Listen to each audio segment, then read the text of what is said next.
the company differently from the very beginning.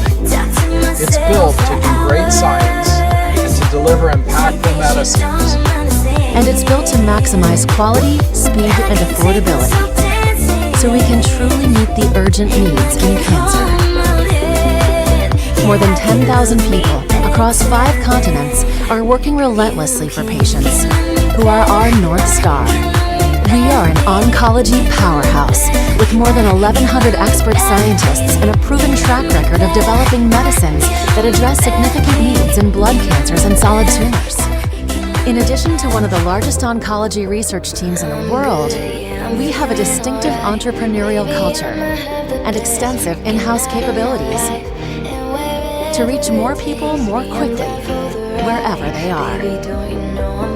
The scale and structure of our internal development team allows us to run clinical trials in-house, reducing the cost and improving the speed of drug development by up to 30%. And our internal team and custom technologies ensure quality. In this way, we have built one of the largest and most compelling oncology pipelines in the industry, focused on blood cancers and solid tumors, to address 80% of the world's cancers.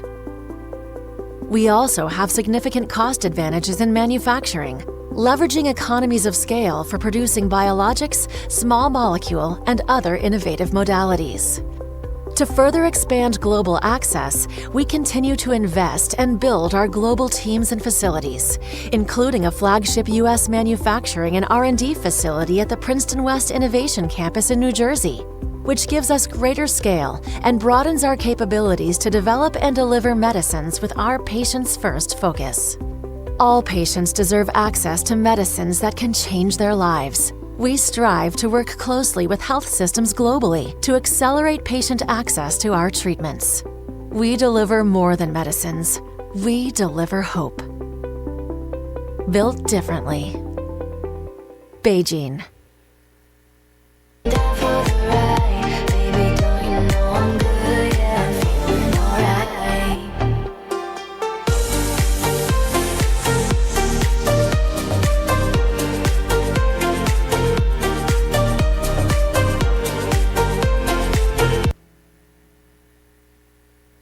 Boa tarde a todos. Meu nome é Lígia Campos, eu sou diretora de pesquisa clínica da BeiGene e hoje eu tenho a honra e o prazer de moderar esse simpósio no qual a gente vai conversar um pouco sobre o futuro da LLC, inovações e abordagens centradas no paciente. Antes de começar, eu queria dizer aqui que eu estou representando o nosso querido diretor médico, Dr. Paulo Vernaglia. Ele seria o moderador aqui da nossa conversa. Dr. Paulo, que também é paciente oncológico, ele teve que fazer uma cirurgia e não pôde estar conosco aqui hoje. Então, Dr. Paulo, que você se recupere bem e estamos te esperando aqui muito em breve. Gostaria aqui também de agradecer a Abrale pelo espaço, a doutora Caterine Moura, que carrega hoje a tocha, né, que a Merula acendeu há tantos anos atrás, que é a Abrale, e que tanto ajuda tantos pacientes com câncer no Brasil e no mundo inteiro. Eu agradeço aqui aos nossos palestrantes, à nossa audiência, que está aqui presencial conosco, e também àqueles que estão conectados virtualmente. Bom, a ideia da BeiGene foi reunir pessoas que representam diferentes setores da sociedade para discutir o papel de cada um de nós em garantir que a inovação chegue aos pacientes com LLC. Portanto, estão aqui conosco, eu vou chamar ao palco, o Marco Antônio Suman, que é engenheiro, membro da Abrale, paciente de leucemia linfocítica crônica há mais de 15 anos. Obrigada, Marco. Vou chamar o Dr. Abel da Costa Neto,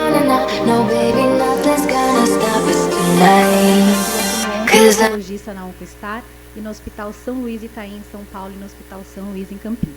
Ele também é pesquisador principal em mais de 10 estudos clínicos para linfomas e mieloma múltiplo no Instituto DOR de Pesquisa e Ensino. Vou chamar também o Dr. Volney Góes Barreto, médico hematologista, docente da Faculdade de Medicina Unisalesiano de Araçatuba, São Paulo, coordenador do Centro de Pesquisa Clínica Dom Bosco, que é membro do Comitê de Acesso a Medicamentos da LHH.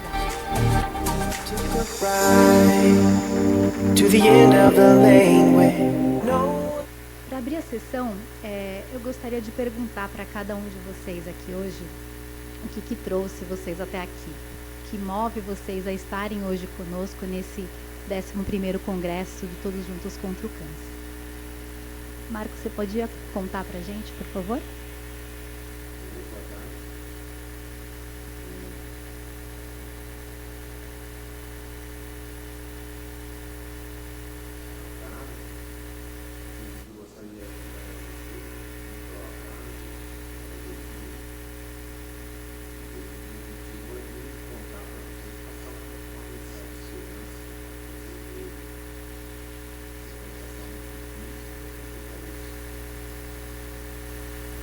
Pode ser você, doutora Bel, por favor.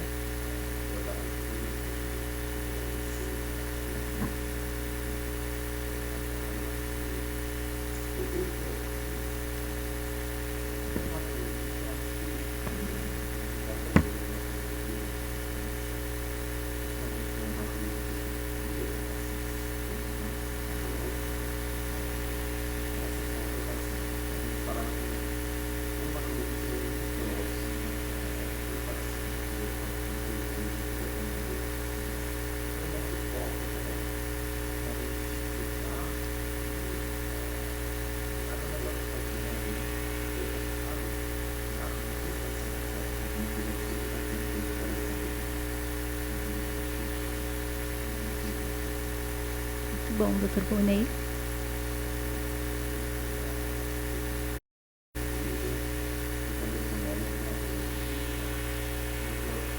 Eu acredito na terapia centrada no paciente, então acho que a DAO e todas essas organizações de apoio ao paciente, elas dão isso, e nós, eu estou na faculdade de medicina e eu sempre ensino aos alunos a humanização, o atendimento humanizado, é a lei do paciente, como o Rafael falou. Eu também, nessa vivência por angústia e acesso, eu acabei estudando, tentando entender estratégias para melhorar o acesso dos nossos pacientes com câncer no sangue.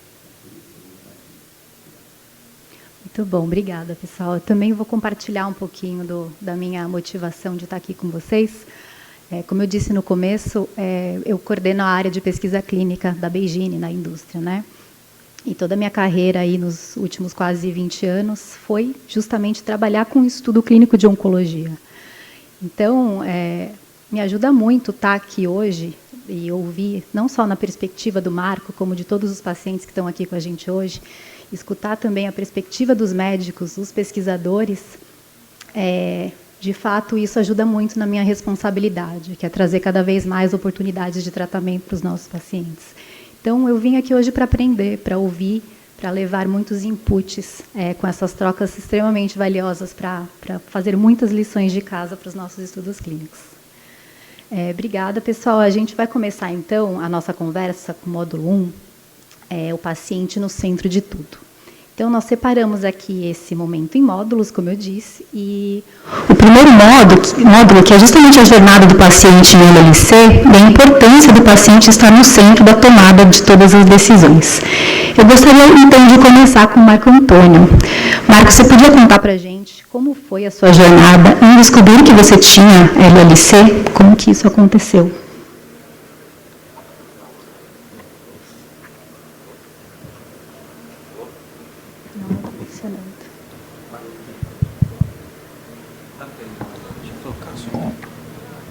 Alô? Agora sim. Se falhou. Bom, a minha experiência foi muito complicada, né? Não sei se tem alguém que teve a oportunidade de assistir o vídeo, né? Eu gravei um vídeo para a Brale e esse é o motivo, né? Eu estou aqui hoje para agradecer, né, a oportunidade de poder falar, para que vocês vejam, né? Eu estou vivo. Foi uma complicação na minha vida, né, que houve. O paciente de LLC, diferente do leucemia crônica, né, diferente do agudo, né, o agudo corre risco de vida muito rápido, né, e no meu caso não. A pessoa, quando tem LLC, é uma doença grave, porém pode ser que demore. Tem pessoas que nem descobrem que tem LLC, né? Mas o meu caso foi muito grave, porque quando eu descobri a doença, eu tinha nódulos, né? Inclusive tenho cicatrizes, né? Vocês tiveram a oportunidade de assistir o vídeo, viram, né? Eu não sabia o que era, então eu passei por vários médicos, inclusive hospitais, fiquei internado muito tempo. Eu tinha feridas no rosto e ínguas, né, espalhadas pelo corpo inteiro. Tinha mais de 40, para vocês terem ideia, né? Eu tenho aproximadamente 1,80 m, né? Eu cheguei a pesar 46 quilos. Foi um período assim, muito difícil da minha vida, né?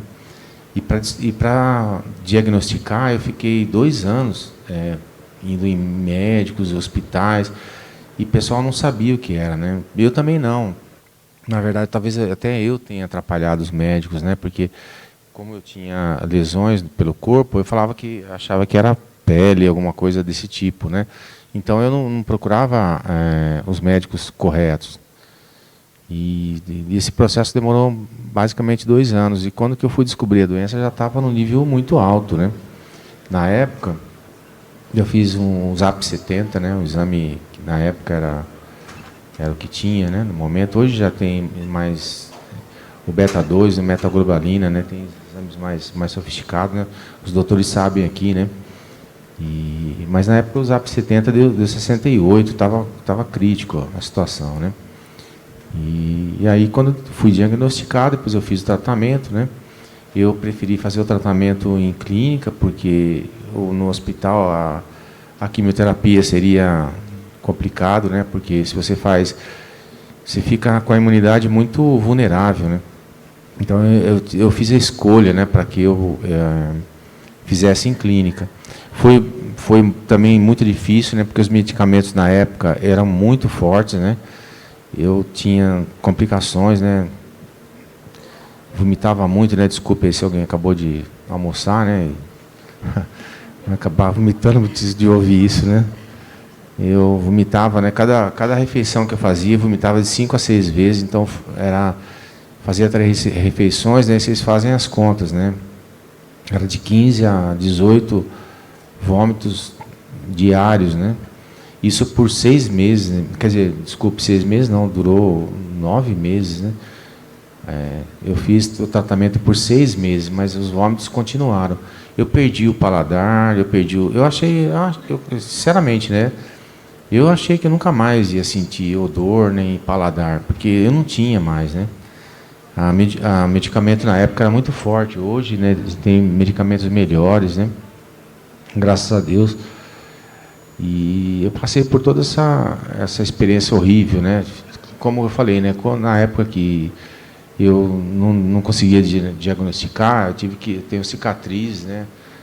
Vocês podem assistir o vídeo, vocês vão ver lá tem detalhes sobre isso. Então eu venho aqui para que vocês, né? Não sei se tem alguém aqui. Só levante a mão para eu ver. Tem alguém em LLC aqui? Só para levantar a mão para que eu veja. Alguém tem?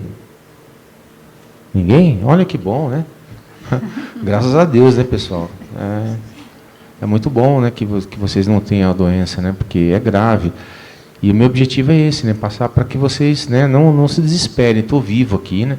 Passei por momentos complicados, né? Muito difíceis. Então, meu objetivo de ter vindo aqui é mostrar, dar cara aqui, para que vocês vejam, né? Tenham esperança, né? Nunca se desespere, né? Uma doença, quando você recebe um diagnóstico médico, é terrível, né, pessoal? Eu posso dizer isso, né? Então, mas eu já, na época, né, que eu fui diagnosticado, teve muitas pessoas na mesma situação, né? E aí eu via, né, pessoas, vou desistir de tudo, vou deixar de fazer, jovens, não vou fazer faculdade, não vou deixar de fazer a minha vida, não vou viajar. Não, pessoal, não façam isso, né? Eu vim aqui para que vocês vejam, né? Sou um exemplo vivo de esperança, né? E eu agradeço a presença de todo mundo, né? Muito obrigado, né? Se vocês tenham vindo, estarem ouvindo aqui, né? É sinal que vocês têm um esforço, né? Não sei se tem algum parente que esteja na mesma situação, mas é isso. Esperança, tá ok, pessoal? Alguém quer fazer alguma pergunta, alguma coisa? A gente tem também uma sessão de perguntas Tá bom, depois, então. Marco. Obrigada Não, tá por bom. compartilhar a sua jornada. Obrigado. E muito difícil assim de escutar. Dr. Volney, lá em 2007, mais ou menos, quando o Marco começou a jornada dele, era comum, na sua prática, o paciente ter que percorrer esse longo caminho até chegar em você, o especialista, né? Como que funciona hoje, se a gente tem muita dificuldade de diagnosticar o paciente de LLC? Você conta um pouco para a gente? Sim, em 2007, até trazer uma boa lembrança, eu estava no Hospital São Paulo, na Escola Paulista de Medicina, fazendo meu doutorado em leucemia linfocítica crônica, que foi uma doença que eu me apaixonei durante a residência. Nós éramos os responsáveis, junto com a doutora Miyoko, do ambulatório de LLC. Então, a gente pegou a dificuldade diagnóstica, em especial dos pacientes que não apresentavam uma linfocitose, né? Então, a gente tem que lembrar que nós temos os leucócitos, que são os glóbulos brancos, as células de defesa. Dentro dos leucócitos, nós temos os linfócitos, que eles aumentam, geralmente, acima de uma linha de corte de 5.000 e persistente. E aí você tem um exame que a gente chama da fenotipagem, que nós falamos que seria o RG daquela célula do sangue, e você identifica a célula da leucemia crônica.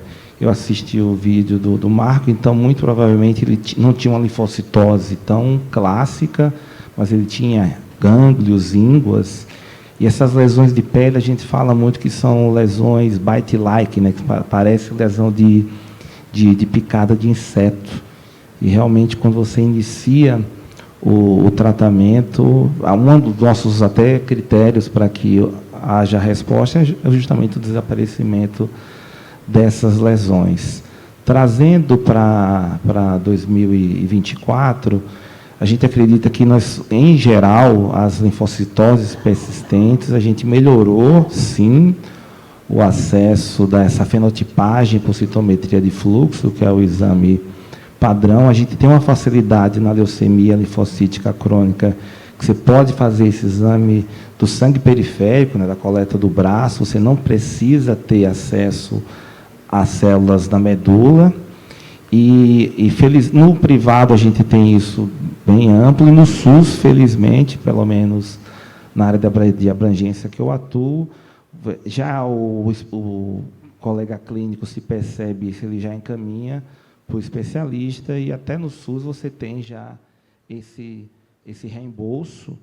Felizmente se barateou muito esse exame, então, na época lá de 2000, isso acontece com todas as tecnologias que nós vamos falar aqui, né? Então, felizmente, hoje uma citometria de fluxo ela consegue estar no valor inferior a R$1.000, que era muito diferente da época de 2007, quando as coisas estavam começando. Perfeito, Dr. Volney. Doutora Abel, em relação a quando o paciente precisa tratar, vocês têm acesso aos exames para fazer a classificação do risco desse paciente? Sim. Então, dando continuidade ao que o Marco e o Volney comentou, eu acho que uma coisa importante, eu acho só para complementar, é que a leucemia linfocítica crônica, a gente divide em 3 grandes grupos quando você dá um diagnóstico de leucemia linfocítica crônica. Primeiro, a gente fala que 1/3 dos pacientes, a gente vai dar o diagnóstico de LLC pelo um aumento de linfócitos no sangue, e a gente vai acompanhar esse paciente e nunca a gente vai precisar tratar. Então, nem todo diagnóstico de leucemia linfocítica crônica é igual a tratamento, e isso, muitas vezes, do ponto de vista do paciente, é bem complexo, porque, poxa, eu dei um diagnóstico de uma leucemia e o médico não quer me tratar. Então, isso é um paradoxo, e a gente explica que existe, na hematologia, a gente tem alguns tipos de câncer que são mais crônicos, com uma evolução lenta, e que, muitas vezes, o objetivo do tratamento não é curar o paciente, é deixar o paciente sem sintomas. O nosso objetivo é controlar a doença.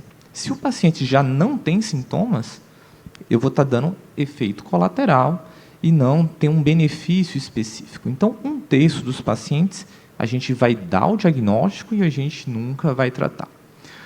1/3 dos pacientes a gente vai dar o diagnóstico, ele não precisa tratar agora, mas em algum momento a gente vai precisar tratar. E 1/3 dos pacientes, assim que a gente dá o diagnóstico, a gente já tem uma indicação de tratar. E quando é que eu trato o paciente, né? Eu acho que isso é um ponto importante. A gente usa muito, tem que usar bom senso, né? Existem alguns critérios, mas aqueles critérios não são simplesmente absolutos. E como é uma doença relativamente crônica, uma coisa que eu faço muito com os pacientes é: beleza, eu achei que eu preciso tratar esse paciente. Volte daqui a uns 2 meses, vou ver se esses sintomas não melhoraram, ou se não teve alguma flutuação. No geral, isso é possível. Então, eu acho que isso é um ponto que eu queria destacar. Uma vez que a gente dá o diagnóstico, a gente sabe que a gente tem alguns fatores, isso não só para LLC, mas para vários tipos de câncer, a gente tem alguns fatores que a gente chama de fatores prognósticos. O que são fatores prognósticos? São situações, algumas características da doença e, às vezes, do paciente que levam a os meus tratamentos responderem melhor ou pior. Isso não é um sim, não. É um exponencial, assim, não é uma linha reta. Então, existem algumas características que a gente pede, que a gente sabe que, hoje em dia, isso, inclusive, tem impacto na decisão do tratamento. Então, existem algumas características, como o TP53, que é um gene que nós todos temos. Ele é um gene, na verdade, do bem, que ele é um gene que é supressor de tumor, ou seja, ele é um gene que suprime tumor no nosso corpo. Uma coisa que eu falo muito para os pacientes é que eles perguntam: por que eu tenho isso? Essa é uma pergunta clássica e é importante, mas muitas vezes não tem uma resposta. Então, assim, simplesmente você tem porque alguma célula, e a gente tem no corpo, a gente tem o tempo todo células sendo produzidas e células sendo mortas e células sendo produzidas. E nesse processo de produção de células e de amadurecimento dessa célula, e amadurecimento desse linfócito, que é essa célula de defesa, todo mundo aqui tem células que dão errado. Nesse processo de multiplicação, células dão errado, só que a gente tem o nosso controle de qualidade, é como se fosse uma fábrica, e esse controle de qualidade, eita, essa célula está errada, ele vai reparar ela ou vai eliminar. Um câncer é uma célula que deu errado e conseguiu fugir do nosso sistema imunológico, e aí a gente vai entrar em tratamento. E por que a gente tem novas opções de tecnologia e de tratamento? Por quê? Porque a gente entendeu como funciona a doença e por entender como funciona a doença, a gente conseguiu identificar alguns medicamentos específicos para impedir o mecanismo de sobrevivência daquele linfócito. Eu acho que, falando em termos de acesso, eu acho que o Vonei pode comentar também,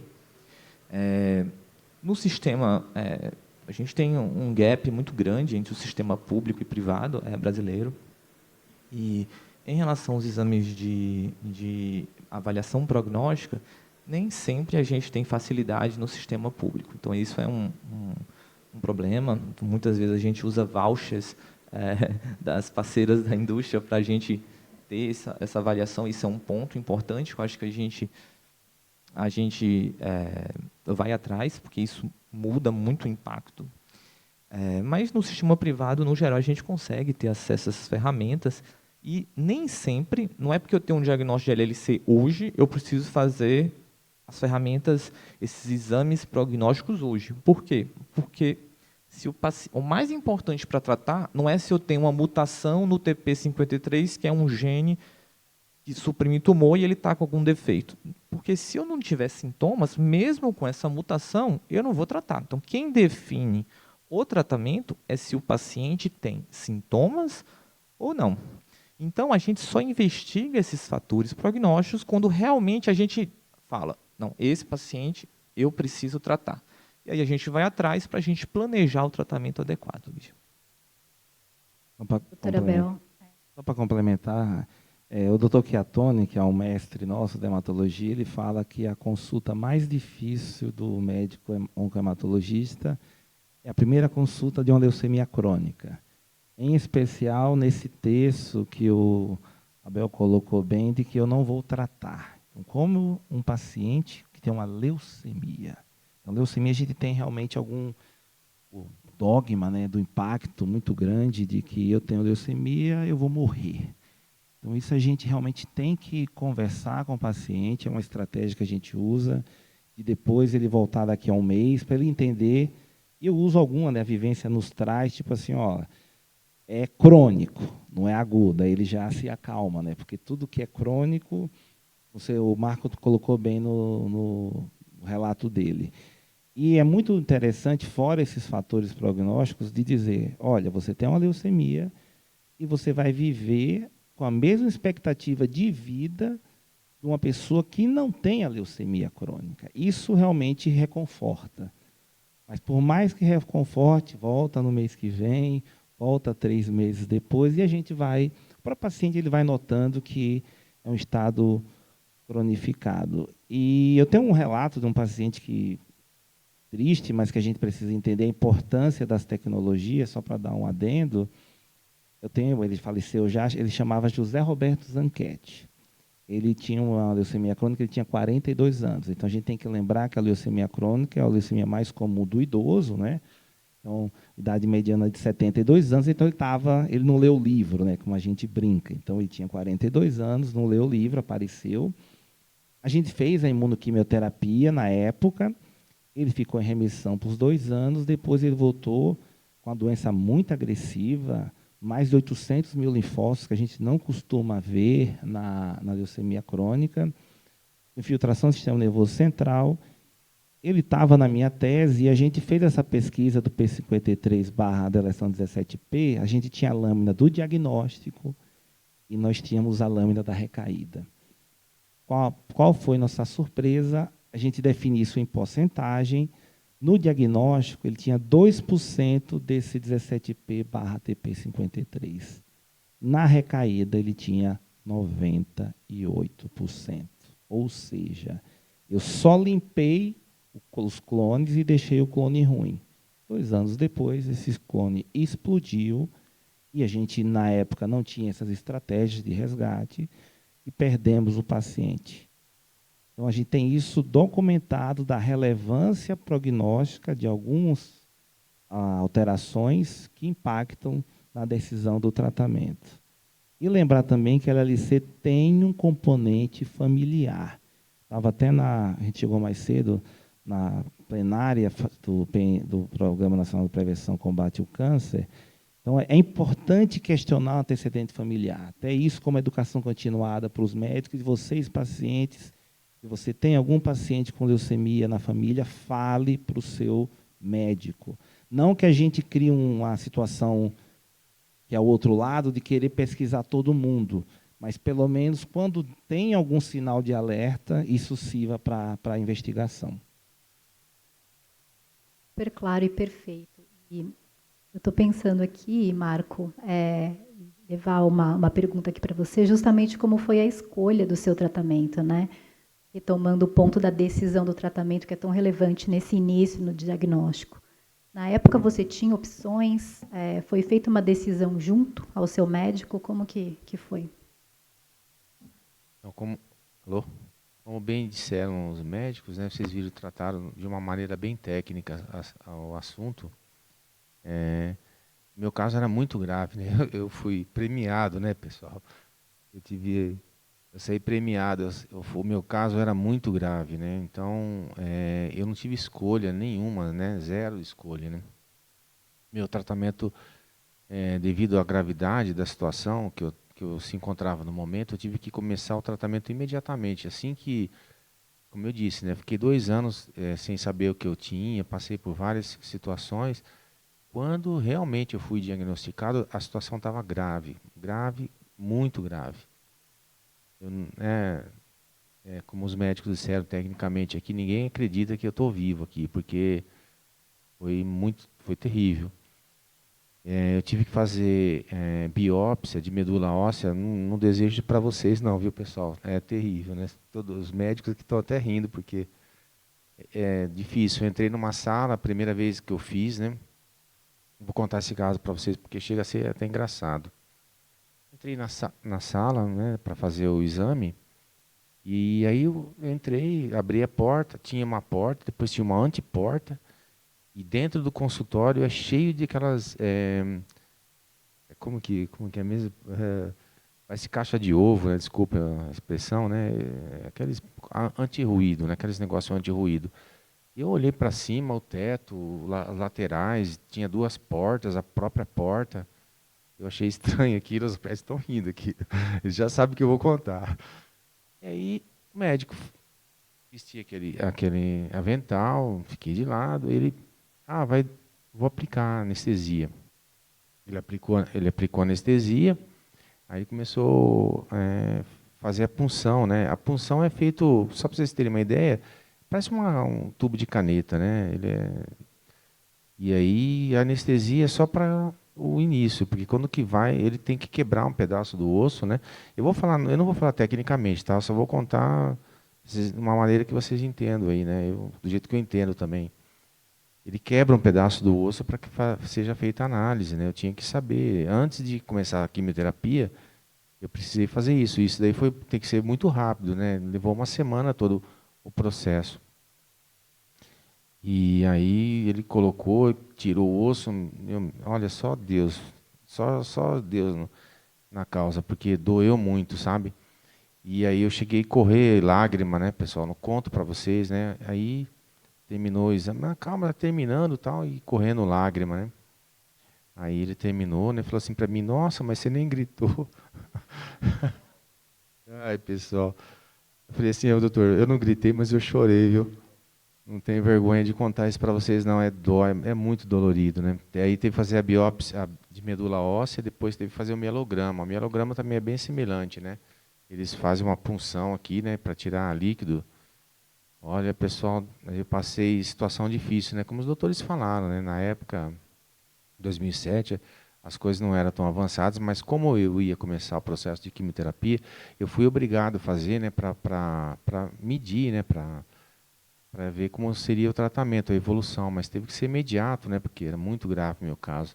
E é difícil, né? Passei, como eu falei, né, no vídeo, eu vomitava demais, né? Então, terrível, pessoal, muito, muito difícil. Hoje, graças a Deus, né, medicamentos avançados. Então, por isso que eu digo, né, a esperança para vocês, né? Vocês não queiram pensar o que eu passei.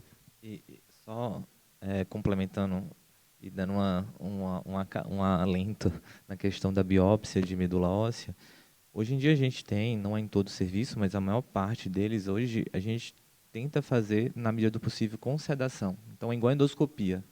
O paciente faz uma sedação e aí a gente faz todo esse processo que você comentou da anestesia local e tudo, mas o paciente está dormindo. É uma sedação igual a endoscopia, que aí isso diminui esse transtorno que você passou. Marco, eu vou fazer mais uma pergunta para você. Se você acompanha a sua doença até hoje, né? E a gente falou bastante como que esse tipo de doença está se tornando uma doença crônica, como é não fazer mais um tratamento, mas fazer um acompanhamento para você até hoje. Então, como os doutores falaram, né, tem pessoas que nem precisam de tratamento, né, que eu fui sorteado, né, infelizmente, mas hoje, o que é obrigado, né, eu faço anualmente, né, um adendo aqui também, né, para o pessoal saber disso também é importante. Eu, na época, fazia com convênio médico, né, e eu tinha acompanhamento do SUS, eu fazia tratamento acompanhado por 2 lugares, né, digamos assim. Hoje também continuo fazendo isso, né? Eu faço anualmente, né, uma vez por ano, porque eu estou em remissão, né? O tratamento foi bem pesado na época, né, mas hoje eu estou em remissão. O que é remissão, né? Remissão é a doença cada vez diminuindo, né? Ela vai diminuindo cada vez mais. Na verdade, hoje, se fizer, talvez eu tenha um diagnóstico de curado, né? a minha remissão é constante, quase zero, né? Então, é isso que é remissão, né? Cada vez vai diminuindo. Então, respondendo a pergunta, é anual. Não, é super bom. E até eu vou fazer uma última pergunta para a gente encerrar esse módulo, ver se tem alguma questão aqui para a gente responder. Doutora Abel e doutor Volney, como que é acompanhar um paciente que tem o diagnóstico de LLC, que já tratou e está em acompanhamento? Ou um paciente que usa uma medicação oral contínua, né? Se é preciso um lembrete de que a leucemia necessita de acompanhamento no longo prazo, como que funciona na prática essa orientação? Sim, eu acho que essa pergunta é uma pergunta interessante, e uma coisa que eu estava pensando aqui quando o Marco estava falando é que a gente está falando de uma maratona aqui, não é uma corrida de tiro curto. Então, no geral, essa é uma doença que a gente não fala em cura, a gente fala em controle. Talvez alguns pacientes que fizeram quimioterapia tenham curado, mas isso a gente deve acompanhar os pacientes por muito tempo, mas no geral é uma doença crônica, onde a gente vai precisar tratar o paciente mais de uma vez, em alguns casos. Então a gente tem que escolher esse sequenciamento de tratamento, porque a gente vai ter, às vezes, o primeiro tratamento, esse paciente ele vai responder por um bom tempo, depois pode ser que eu precise de um outro. Então, isso é importante nessa jornada. Então, quando a gente fala em acompanhar um paciente com LLC, um paciente em tratamento, a gente fica muito atento a quê? Atento aos efeitos colaterais que os medicamentos podem trazer. Esses efeitos colaterais hoje em dia, depende do tratamento que você vai oferecer. Então, a gente tem 2 grandes grupos aqui de tratamento para LLC. A gente tem um focado em quimio-imunoterapia, que foi o que o Marco fez, que hoje em dia está em desuso. Assim, a gente tem utilizado cada vez menos por causa de vários estudos clínicos que comprovaram que novas terapias são tão eficientes quanto, ou em boa parte dos casos, melhores, mais eficazes e com menos toxicidade. E esse é o nosso objetivo. Entenda que o paciente de LLC, ele é um paciente que ele vai ter sua vida normal, vai trabalhar, vai fazer suas coisas. Então, a gente quer que o paciente tenha uma boa qualidade de vida e seja funcional. Muitas vezes, ou tomando um medicamento via oral contínuo, ou seja, fazendo um tratamento com a imunoterapia e terapia-alvo por um tempo fixo. Mas esse paciente, ele deve ter, a gente recomenda o paciente seguir uma vida relativamente normal. Então, o paciente em tratamento, muitas vezes a gente acompanha mensal ou às vezes a cada 3 meses, depende do tipo de terapia que a gente escolhe. E o paciente que está em remissão, então a definição de remissão é quando a gente não encontra doença visível, mas a gente sabe que pode ser que igual a ponta do iceberg, né? A gente não vê a ponta do iceberg, mas a gente sabe que talvez uma célula em 1 milhão, 3 milhões existe uma quantidade de célula. Então, a gente acompanha esse paciente, às vezes, dependendo, inicialmente a cada 3 meses, depois a cada 6, e a depender da evolução, em alguns casos, a gente pode acompanhar de forma anual. E o acompanhamento é com o quê? Preciso fazer exame de imagem? Não, na verdade, nem para o diagnóstico de LLC eu preciso fazer tomografia no geral. Então, o diagnóstico de LLC é um hemograma, uma imunofenotipagem e um exame físico. E a partir do exame físico, a gente avalia os gânglios e isso é suficiente. Existe um subtipo de LLC que não tem linfócito e tem mais gânglio, que provavelmente é o do Marco. E aí, nesses casos, a gente tem uma avaliação com exame de imagem. Mas, no geral, o acompanhamento é mais hemograma, avaliação do exame físico e, principalmente, recomendar o paciente a cuidar de outras doenças. Quando a gente fala que a expectativa de vida é semelhante à população normal, a gente vê em algumas leucemias crônicas que a expectativa, às vezes, é um pouco maior, porque o paciente acaba, tive um diagnóstico de câncer, começa a fazer atividade física, perde peso, dieta adequada, começa a ir em médico, então consegue descobrir, diagnosticar doenças crônicas de forma precoce. Então, às vezes, a expectativa de vida até aumenta nessa situação. Só para complementar, a gente vai entrar agora no próximo módulo, que a gente na LLC A gente tem 2 tipos de terapias, né? Tem uma terapia finita, que você usa por um tempo e para, desde que você entre em remissão, provavelmente o que o Marco fez. Você tem algumas terapias contínuas, orais, que você, mesmo com a doença controlada, você precisa manter o medicamento, porque, caso contrário, a doença pode progredir. A que a gente tem de experiência também nessas terapias contínuas, e o que a própria Covid trouxe, é a questão da telemedicina, de você... Então, eu tenho pacientes, por exemplo, que a gente... pessoalmente, eu não vejo há mais de 1 ano, porque ele manda esses exames, a gente renova a receita. O que acontece muitas vezes hoje na saúde suplementar, o medicamento vai para a casa do paciente, né? Então, por isso que ele perguntou, então vai... O paciente lembra que tem que, de tempo em tempo, ele tem que renovar a receita para poder retirar o medicamento.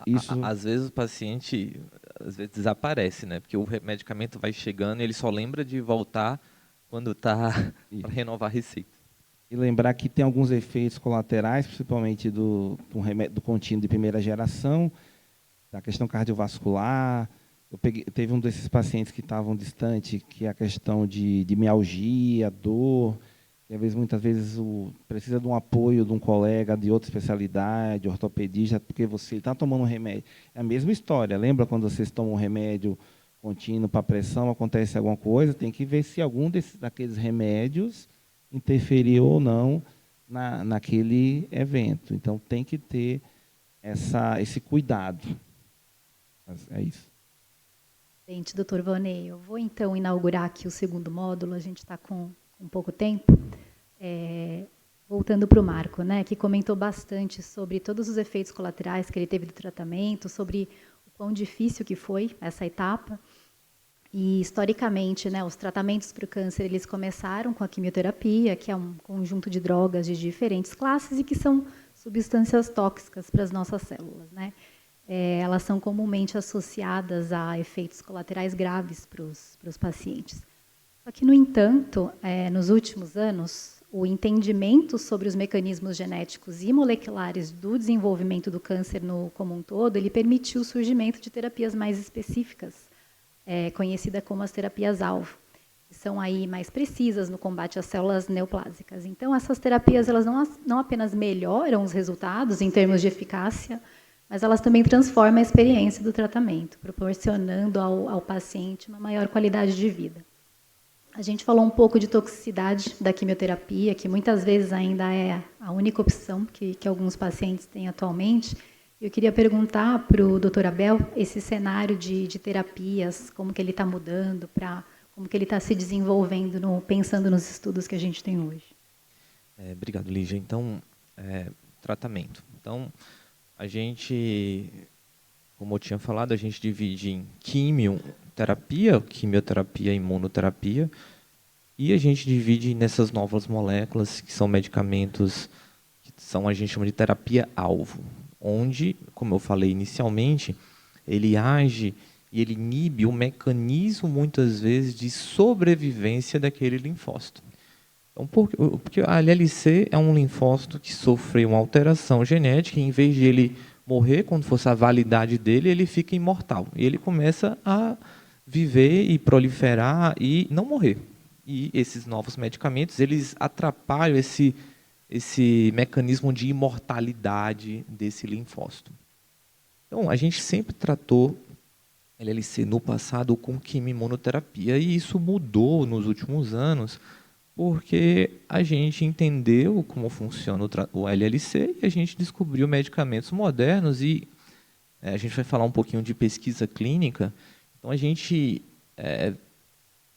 vários estudos clínicos foram desenvolvidos, a gente estuda estudos clínicos desde fase 1 a fase 3, e o estudo fase 3 é aquele estudo que eu comparo de forma bem controlada, ou seja, eu tenho populações... Então, pacientes, uma população homogênea dos dois lados, e eu comparo o tratamento padrão ouro, ou seja, o tratamento convencional, e que no momento era quimioimunoterapia, ou seja, a quimioterapia mais imunoterapia, versus um outro grupo de forma aleatória, recebe um tratamento mais moderno. Então, a gente tem diversos estudos com medicamentos diferentes e, basicamente, todos eles demonstraram uma superioridade de eficácia, ou seja, os pacientes eles respondiam de forma mais profunda, ou seja, atingiam mais remissão, e esse tempo de remissão era mais prolongado. Só que, além disso, o perfil de toxicidade foi menor. Então, quimioterapia, a gente sabe, tem vários efeitos colaterais que são agudos, então, náusea, vômito, queda das contagens do sangue, risco de infecção, sangramento. A gente tem alguns efeitos crônicos, inclusive, ele pode induzir no futuro alterações na fábrica do sangue, na medula óssea, ele pode ter algumas sequelas que são decorrentes da própria quimioterapia no longo prazo. Então, não é só entenda que uma maratona. Então, nesses estudos, eles provaram e eles avaliaram que teve um ganho de eficácia associado a menos toxicidade. E isso é importante. Então, os pacientes tinham menos infecções, menos complicações graves. Tem efeito colateral? Tem. Se a gente olhar uma bula de qualquer remédio, de pirona, a gente tem efeito colateral, e a gente ter efeito colateral não quer dizer que o remédio não é seguro. Então, ser seguro é uma coisa, efeito colateral é outra. Então, a gente tem que saber manejar, e esse é o nosso papel como hematologista, é manejar esses efeitos colaterais. Então, hoje a gente, em todo o guideline, na medida do possível, aí que entra o gap, a gente tem um gap, o Volney pode comentar, muito grande do sistema público. Eu chamo abismo, né? Até melhor. Um abismo assim, gigante do sistema público para o privado, porque a gente não tem essas novas tecnologias, nenhuma delas incorporada no SUS. E aí o que a gente vê é isso, a gente tem 2 tratamentos completamente diferentes, mundos diferentes, e a gente não tem nem no primeiro tratamento, que é a primeira linha que hoje em dia a gente usa, o primeiro tratamento a gente não mais faz quimioimunoterapia. Existe uma subpopulação de bom prognóstico que a quimioimunoterapia tem benefício de eficácia, mas aí perde no contexto de efeitos colaterais. Então, a gente tem um abismo muito grande e hoje a gente não tem feito mais quimioimunoterapia por esses estudos, uma gama muito grande de estudos que foram realizados nesse contexto.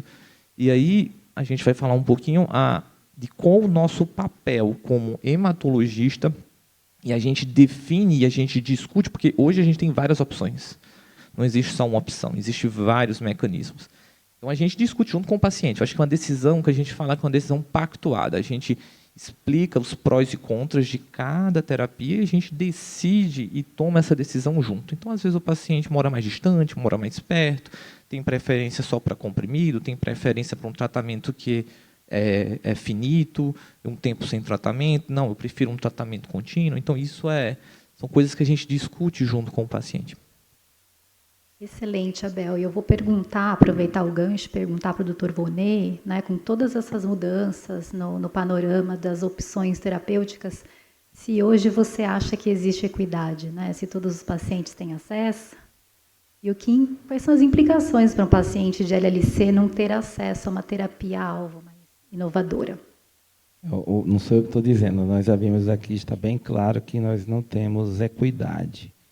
E uma das bandeiras da nossa sociedade, a BHH, Associação Brasileira de Hematologia, Hemoterapia e Terapia Celular, é buscar essa equidade não só no tratamento, mas também no diagnóstico precoce, no estadiamento, e tentar obedecer às leis dos 30, 60 dias, em especial no cenário SUS. Está aqui na minha frente falando que o SUS está fazendo 34 anos. Eu voltei para o SUS por um propósito. Eu acredito na melhora do acesso aos pacientes do SUS, que a gente tem que lembrar, isso representa quase 70% da nossa população, e nós temos que buscar estratégias para que aquele nosso paciente, o Abel deixou muito claro, da terapia sequencial, ou seja, na hora que ele recai, por ser uma doença crônica, infelizmente, esse abismo no SUS, eu não encontro terapias eficazes, efetivas, E esse paciente ele vai entrar numa situação, entre aspas, paliativa, não por falta de tratamento, mas por falta de acesso a terapias efetivas naquela situação. Então, a gente acredita que a equidade ela precisa melhorar. Existe todo... Eu gosto muito do Dr. Nelson Teich, ele estava colocando lá que o acesso envolve acesso, envolve custo, e a falta de você ter acesso, você tem que ter o remédio na prateleira. Então, tem uma tabela muito impactante para mim, o Tiago Farina, que é da Advocacy, da BHH e da FEOSP, mostrando os remédios, que é o outro cenário. Está incorporado no SUS, mas não tem na prateleira, por uma série de motivos. Medicamentos esses para câncer que tem mais de 7, 8 anos, que está incorporado no SUS, mas que não tem na prateleira. E do ANLC, essa situação ainda é mais complicada, porque a gente teve agora, por exemplo, uma consulta pública, que é papel nosso, depois a gente vai falar, que a recomendação foi desfavorável ao inibidor de Brutonquinase para ANLC nesses cenários recaídos refratários no SUS. Esse ano, inclusive, a gente não conseguiu reverter. Excelente, eu vou até aproveitar aqui a sua fala, doutor Vonei, né? O doutor Abel também comentou um pouco sobre estudo clínico, sobre pesquisa clínica, e a gente talvez tenha uma percepção que aqui na nossa cultura do Brasil, que falar de pesquisa, de uma maneira geral, pode ser ainda um tabu para algumas pessoas, né? E eu queria escutar um pouquinho dos médicos, né? Como que é falar de pesquisa clínica para os seus pacientes? E vocês têm algum caso para contar de vitória, até de derrota mesmo, de oferecer uma vaga em um estudo clínico para um paciente? Sim, claro. Eu falo assim, eu sou um entusiasta da pesquisa clínica, então eu estou muito envolvido com isso, e o que a gente vê é que realmente a gente não tem aquela cultura da pesquisa. Mas eu não estou falando nem dos pacientes, eu acho que a gente tem muito estigma, é muito estigmatizado, muitos pacientes que chegam para fazer pesquisa clínica, primeiro impacto, muitas vezes falam, não, eu vou ser uma cobaia, assim. Então, é bem estigmatizado. E não só dos pacientes, mas dos médicos. Muitos médicos que eles não pensam em pesquisa clínica quando eu tenho um caso. Então, hoje em dia, na Europa, em vários países, na Espanha, que é muito forte, assim, às vezes cerca de 70%, 80% dos pacientes tratados de uma determinada doença na cidade estão dentro da pesquisa clínica no sistema público. Então, é uma cultura totalmente diferente, né? Então, a pesquisa clínica, a gente tem várias fases. Então, a gente tem a fase que é pré-clínica, que aí sim eu uso muitas vezes animais para fazer esses testes, mas muitos medicamentos são testados nessa fase e pouquíssimos são selecionados para uma nova fase, que é a fase clínica, que é a fase onde eu vou ter o uso de forma bem controlada, com comitês de segurança. Então, é algo muito controlado. E a gente vai fazer esses testes em pacientes. E aí, nesse contexto, a gente tem os estudos de fase 1, e eu explico isso para os meus pacientes da pesquisa, porque eu acho que o paciente vai entrar, ele tem que saber. Então, o estudo fase 1, que é aquela primeira vez que aquela molécula vai entrar em contato com o paciente, muitas vezes. Então, a gente começa com doses baixinhas, e essas doses vão subindo de acordo com... E o nosso objetivo aqui é principalmente segurança. Então, vai subindo até a gente achar a dose certa. Então, essa dose é a dose que eu vou passar para usar em outras fases. Então, a gente tem os estudos de fase 2, onde eu uso essa molécula com essa dose encontrada em mais pacientes e continuo avaliando segurança e também se o remédio funciona.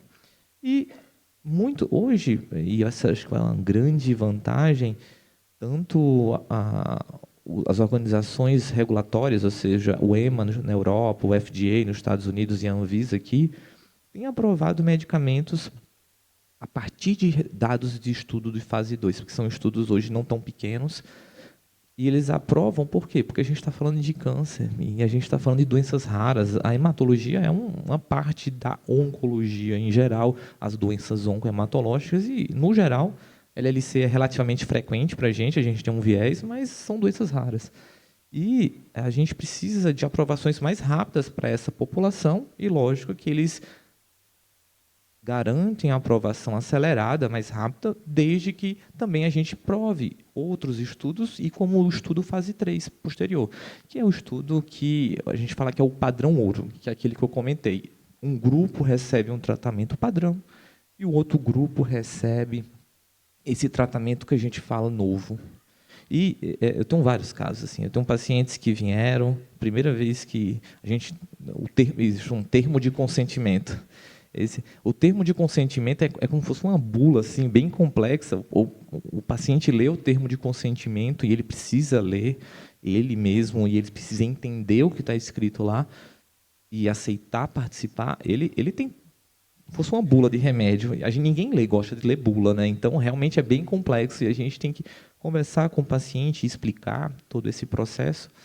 E alguns deles, eles vêm com a ideia e depois eles, poxa, que bom que eu vim, que bom que você deu essa oportunidade. Como tem outros que, eu tive um paciente recente, a gente batalhou, foi atrás, a gente conseguiu incluir, a paciente entrou no estudo com a medicação, o colega médico encaminhou para a gente um tratamento, caiu no braço do tratamento novo, que a gente estava animado, mas o paciente, ele fez 2 tratamentos e falou, não, eu vou seguir com o meu tratamento fora. E isso é uma coisa importante, o paciente ele tem o direito de sair a qualquer momento, não é um contrato de banco, assim. Então, você assinou, você fala, amanhã, assim, não quero participar, ele tem um direito. E ele saiu e falou, não, muita coleta de sangue, não deu para mim, e isso pode acontecer. Então, eu acho que a gente tem muitos casos assim, e eu acho que a gente divulgar isso tanto para os médicos, e a gente tem trabalhado com a educação dos médicos, explicando como funciona a pesquisa clínica, que eu acho que isso é importante. A gente tem na BHH uma lista dos estudos abertos no Brasil, e a gente tem tentado, inclusive com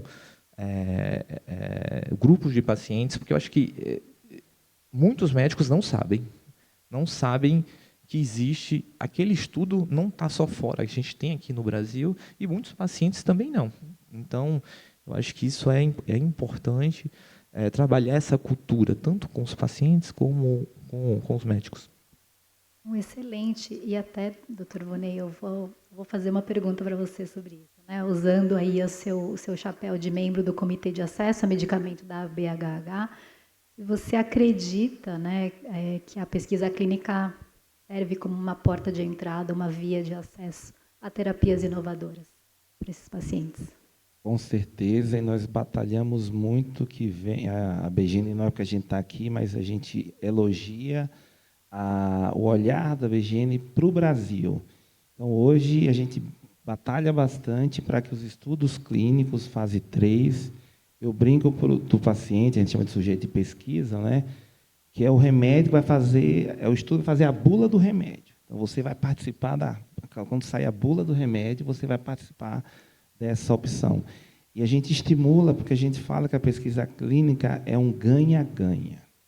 Ganha o paciente, porque só para vocês terem uma ideia, como a Abel colocou, um estudo fase 3, ele tem 2 braços, ou até mais. Um é o braço comparador. O comparador é o melhor tratamento que você tem naquele momento. Então, para o paciente SUS, por exemplo, se ele cair no braço comparador, ele está fazendo algo que ele nem tem no SUS. Então, já começa daí. No segundo braço, que é o braço inovador, que vai tentar mostrar mais eficácia com uma toxicidade aceitável para que isso gere as aprovações. Então, na BHH, a gente estimula, a gente sabe que a gente tem uma limitação dos critérios de inclusão, né, porque os estudos eles são muito controlados, e o estigma da pesquisa a gente tem que acabar, mas é difícil. O meu coordenador da faculdade, para mim, eu falei, não fale cobaia. Eu falei, bom, mas são cobaias felizes. Ele falou, mas não fale cobaia. E realmente é algo que impacta, mesmo você tentando. O que ele precisa entender é que ele é um mais, que ele vai. E o termo de consentimento, a questão, eu falo muito isso da história da pesquisa clínica. Então, se a gente for lembrar, Tem uma história rapidinha, que era um estudo em Tuskegee, nos Estados Unidos, uma região rural, que era um tratamento para sífilis, na década de 30. E os pacientes fizeram um tratamento e, na Segunda Guerra, descobriu-se a penicilina, que é o tratamento da sífilis, e os pesquisadores não comunicaram ao sujeito de pesquisa. E esses pacientes ficaram no estudo, vários pacientes com sequelas, com sífilis congênita, até a própria história das coisas que ocorreram na Segunda Guerra Mundial com os judeus. Então, hoje, a pesquisa clínica ela tem 2 pilares muito importantes. Segurança do paciente. Então, por exemplo, vocês viram lá, a vacina trouxe muito isso. Teve um óbito de uma vacina X em Londres, na Inglaterra. Para tudo. Até você descobrir se aquele evento é associado ao medicamento ou não. Por quê? Porque um dos pilares é a segurança do paciente. O outro pilar é a qualidade do dado. Então, eu tenho que estar tudo muito documentado. Às vezes, eu tenho que coletar amostras várias vezes. E aí, às vezes, o paciente se cansa um pouco, principalmente se ele não tiver. E uma coisa que eu trabalho com a equidade na BHH é que a gente tenha mais centros fora do eixo Rio-São Paulo e mais centros públicos que possam atender a demanda dos pacientes SUS. Esse tema de pesquisa clínica ele é muito abrangente, né? Tenho aqui vários comentários que eu queria fazer, mas ao mesmo tempo dar oportunidade para a audiência aqui que fez algumas perguntas. Eu vou aproveitar e misturar os 2 temas de pesquisa com acesso, doutor Onei, para você de novo, né? Se o acesso a tratamento para pacientes no interior do estado ele é diferente do que nas capitais. E eu vou emendar outra pergunta também para vocês dividirem a resposta. Se vocês acreditam que se o Brasil investisse mais em pesquisas e estudos, se nós já teríamos a cura para o câncer? Perguntas difíceis, vamos lá. Interior de qual estado? Interior de São Paulo, que nós temos vários Brasis, né? O estado de São Paulo, por ser o estado mais rico, realmente a gente, no câncer, a gente tem uma estrutura no interior boa, mas que ainda há muitas barreiras, não é? E nós sabemos que o financiamento em saúde ele é subfinanciado, em especial no SUS. A gente acredita que, para ter um centro de pesquisa clínica, hoje se melhorou muito, porque eu caí de paraquedas na pesquisa clínica. Não sei como foi a história do Abel. Eu não fiz curso. Está tendo pesquisa clínica, tem uma sala ali, você quer atender, e eu fiquei apaixonado. Hoje você tem toda uma estratégia de treinamento para que os centros, em especial os centros públicos, possam ter essa estrutura e lembrar que o Brasil é um país burocrático, né? A gente não pode esquecer disso. Então, hoje, eu vivenciei a questão de que você entrava no estudo clínico faltando 2 meses para acabar o recrutamento. Porque tudo começa ao mesmo tempo. E o Brasil demorava tanto a questão da Anvisa, da CONEP, que é o tal da CEP, lembra da segurança do paciente? Tudo passa pelo Comitê de Ética, pela CONEP. Então, hoje a gente melhorou muito. Hoje tem alguns estudos que o Brasil já entra ao mesmo tempo que o resto do mundo. A cura do câncer é algo... Até o Breno, ele comentou uma coisa. É preciso ter cura no câncer ou você só precisa ter controle de doença? Porque muitas vezes você pode morrer de outra causa. E tem um caso também muito interessante, emblemático, que foi o primeiro paciente, não sei se vocês lembram, que fez terapia CAR-T para linfoma, na USP Ribeirão Preto, que ele morreu de um acidente de trânsito 2 anos depois. Ele estava curado. Então, a cura se busca, mas se busca um controle de doença com menos efeito colateral. Só para complementar aqui da cura do câncer, acho que a gente já cura câncer. Eu acho que câncer é muito amplo, né? A gente tem muitos subtipos de câncer, né? Então, existe cânceres. Hoje a gente tem certas doenças na hematologia e tipos de linfoma que a gente cura 95% dos pacientes. Não? Então, falando da nossa área, que é oncohemato, a gente cura muita gente, né? A gente cura muitos cânceres. E, óbvio, existe alguns tipos de câncer que o nosso objetivo é controle da doença e é uma cura funcional. Então, se você está com a doença controlada, vivendo normal, isso é uma cura funcional. E existe a cura dos pacientes, e a gente cura vários pacientes, mas a gente ainda tem muito que melhorar. Eu acho que a pesquisa clínica tem crescido muito no Brasil. Hoje a gente, em vários estudos clínicos, eu posso falar da minha parte, assim, que a gente tem se destacado, sendo os centros que mais colocam pacientes nos estudos, e isso a gente vai estar na vanguarda, isso a gente vai cada vez recebendo novas opções, novos tratamentos. Entenda que, por mais que a gente tenha um leque muito grande de opções, a gente tem pacientes que falham a todas essas opções e precisam de novas opções. Então, a gente sempre está evoluindo. Pessoal, eu vou ler uma pergunta aqui para o Marco e também já inaugurar o nosso último módulo, tentar fazer, né, uma mistura dos temas aqui. Mas, Marco, tem uma pergunta aqui para você. O que você identifica como mais importante em termos de suporte não médico para o sucesso do seu tratamento e da sua jornada? Bom, deixa eu aproveitar o adendo aqui e falar dos médicos, né? Vocês têm que entender que são anjos, né? Que a gente pode ver aqui, né? São pessoas maravilhosas, né? A gente tem que seguir as orientações, né? Como eles falaram da pesquisa, né? Só voltando um pouco atrás aqui que foi dito aqui, eu fui vítima, né, da pesquisa, né? Vítima quando houve o Mabitera, né? Eu fui medicado com esse medicamento. Ele era experimental na época. E eu fui bem sucedido, né? Estou aqui para contar a história para vocês, né? Agora tem tratamentos muito mais sofisticados, né? Os médicos falaram aqui para vocês. O fato de você achar que você faz parte de uma pesquisa, não se preocupe, né, pessoal? O medicamento hoje são muito mais sofisticados. Os médicos com as pesquisas são mais assertivos, né? Por causa que existem as pesquisas. Então, é muito importante. Quando o médico fala uma coisa assim para vocês, não se preocupe, né? Sigam eles, são anjos aqui, né? Então, não tem... Né? Como eu falei, passei por uma situação difícil, mas graças à minha situação, que tem medicamentos novos hoje, né? A gente não consegue evoluir se não passa por pesquisas, né? Então, entendam isso, né? Não se preocupe com essa palavra, né? Eu sou cobaia, isso aí nem vou definir essa palavra direito, né? Mas é isso, né? Não se preocupem, né, pessoal? Sigam as orientações médicas, né? Eles sabem o que estão fazendo, né? A gente precisa dos médicos, como eu disse, né? São anjos aqui, são filhos de Deus que está aqui na Terra para poder tomar conta da gente, entendeu? Desculpe a pergunta, você pode repetir a pergunta, perdão? Pergunta. Olha como Mas eu gostei muito do seu comentário, Marco. Obrigada. Fiquei focado antes de... A gente sempre gosta de falar de pesquisa. Obrigada pelo comentário.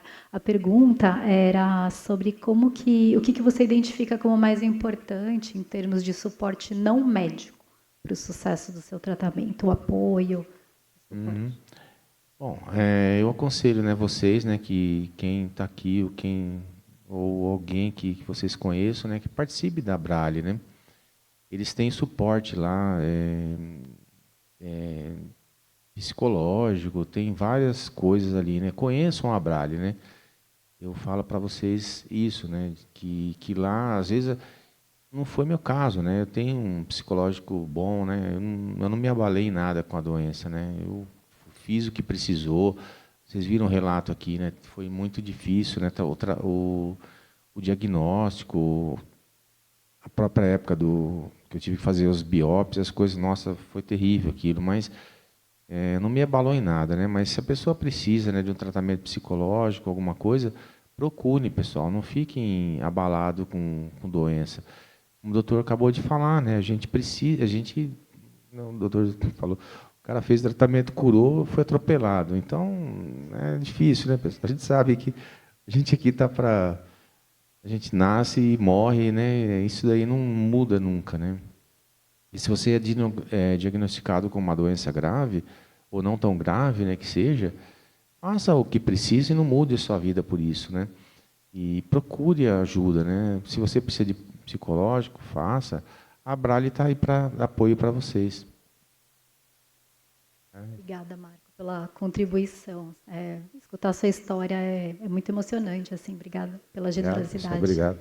A gente está realmente encerrando aqui o nosso tempo e eu queria aproveitar esses momentos finais para que vocês quisessem deixar uma mensagem para a gente encerrar o módulo sobre o papel social de cada um, talvez o que cada um quiser compartilhar aqui com a gente. Acho que eu posso começar. Eu acho que foi uma discussão e um debate muito interessante. A gente poderia falar aqui por horas, mas a gente precisa encerrar. Eu queria agradecer a presença de todos.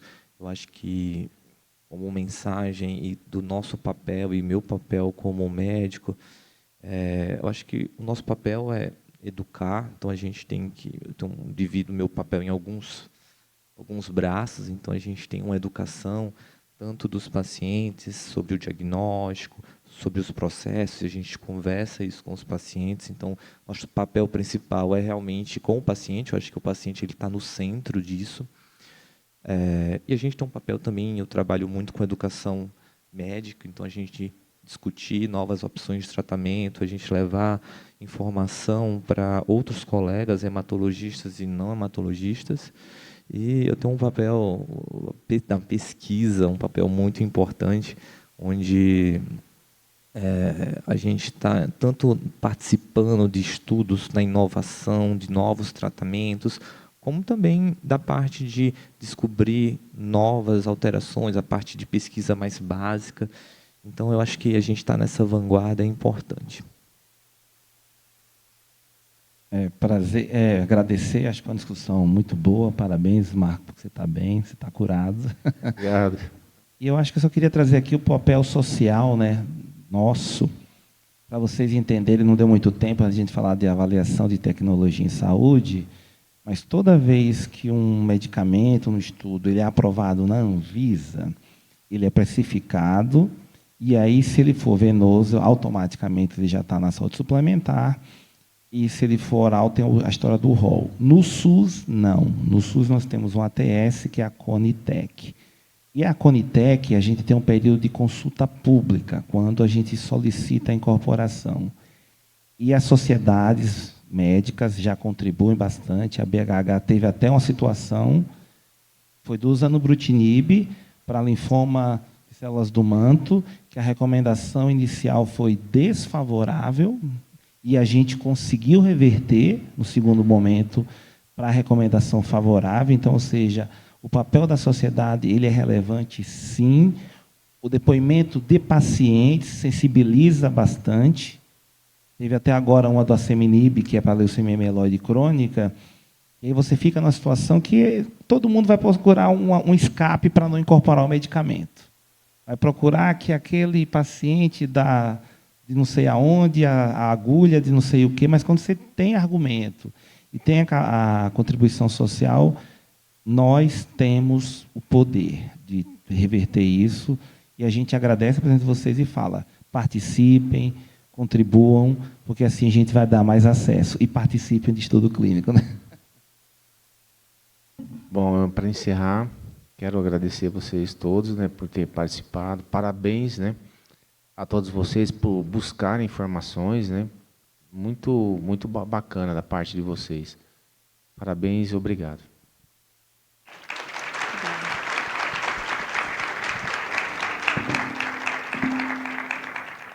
Muito obrigada, pessoal, a audiência aqui presencial, a virtual. Realmente é um momento muito importante para conversar sobre o futuro, né, dos pacientes com LLC. Então, muito obrigada pela presença.